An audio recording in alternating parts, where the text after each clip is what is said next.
Sir 3 పేజీలు కాకపోతే 1 page అయింది, ఇంకా 1,00,000 పేజీలు ఉన్నాయి. చెయ్యి అంటున్నాం కదా, అసలు చెయ్యొద్దు అని భయపడే ఒక మీరు చెప్పండి. ఓ పక్క వీళ్ళే బరి తెగించేశారంటున్నారు, వీళ్ళే రప్ప అంటున్నారు. అసలు వీళ్ళకి భయం లేదంటున్నారు, వీళ్ళు అసలు తిరగబడుతున్నారు అంటున్నారు, అది అంటున్నారు, ఇది అంటున్నారు. మళ్ళీ భయం ఎవడు పడుతున్నాడు అంటారు?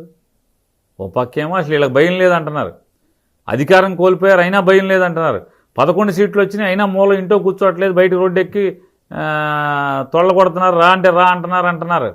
వైఎస్ఆర్ కాంగ్రెస్ పార్టీ జెండా మోసేవాడు, అది సోషల్ మీడియాలోనా లేదా రోడ్డు మీద కానీ ఒక్కడు భయపడినట్టు ఒకసారి చూపించండి మీరు.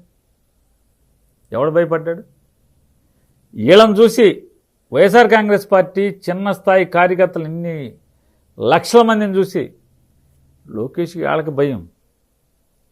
అంటే పేజీలు అయిపోయినాయి అంటే అసలు మామూలుగా ఇంకా సాపు చుట్టేస్తారేమో వీళ్ళని చెప్పని. ఎవరు? మా ఫ్యాన్ మూట నా దగ్గర ఎర్ర బుక్ పుస్తకాలు పేజీలు అయిపోయినాయి అంటే ఇక శాంతం మీదకి ఎత్తేస్తారని చెప్పాను. అదే అని అతను ఏదో స్ట్రాటజీ అనుకుంటున్నాడు. అసలు పుస్తకం మొదలే పెట్టలేదు, ఎర్ర పుస్తకం ఇప్పుడు తీయాలి, తీసుకో, ఎవడొద్దన్నాడు? ఎర్ర పుస్తకాలకి లోకేష్ 2029 సార్ మీరు ఒకటే గుర్తుపెట్టుకోండి సార్, జగన్ని ప్రేమించేవాడు, జగన్ కోసం రాజకీయాల్లోకి వచ్చినవాడు, జగన్ కోసం జెండా పట్టుకుని రోడ్డు ఎక్కేవాడు. లాఠీలకి కేసులకి జైళ్ళకి మాత్రం దడిచే రకాలు కాదండి.